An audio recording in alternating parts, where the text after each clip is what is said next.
5 November 2016 ला प्रक्षेपित झालेल्या काहे दिया परदेस या कार्यक्रमात निशाने घर विकून टाकल्याने गौरीचे वडील संतापलेले असतात।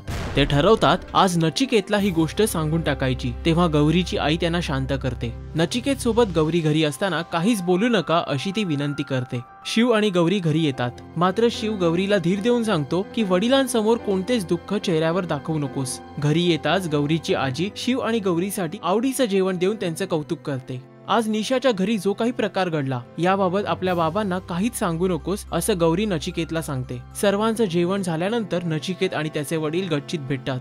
निशाने अप्पांना घर विकल्याची कल्पना नचिकेतला त्याचे वडील देतात।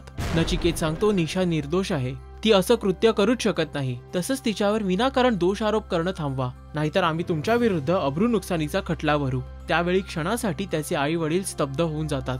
शिव आणि गौरी लांबूनच हे बोलणं पाहत असतात। त्यावेळी त्यांना सुद्धा आश्चर्याचा धक्का बसतो। शिव गौरी सोबत अप्पांना भेटायला जात असल्याचं वेणूला सांगतो, तेव्हा वेणू त्याला सावधपणे राहण्याचं सुचवतो। मात्र गौरीच्या हट्टापायी आपण अप्पांसोबत चर्चा करायला जात असल्याचं तो सांगतो। शिवची आई जेव्हा शिवला कॉल करते त्यावेळी तो कॉल रिसीव्ह करत नाही। त्याच्या आईला चिंता वाटू लागते, तेव्हा ती निशाला कॉल करते। निशा तिला शिव आणि सावंतांबद्दल उलट-सुलट सांगायला सुरुवात करते। त्यावेळी निशा आणि गौरीवर संतापून ती रागाने फोन ठेवून देते आणि निशाला आपला उद्देश सफल होत असल्याचा आनंद होऊ लागतो। काहे दिया परदेस या कार्यक्रमाचे अपडेट्स जाणून घेण्यासाठी पहा राजश्री मराठी।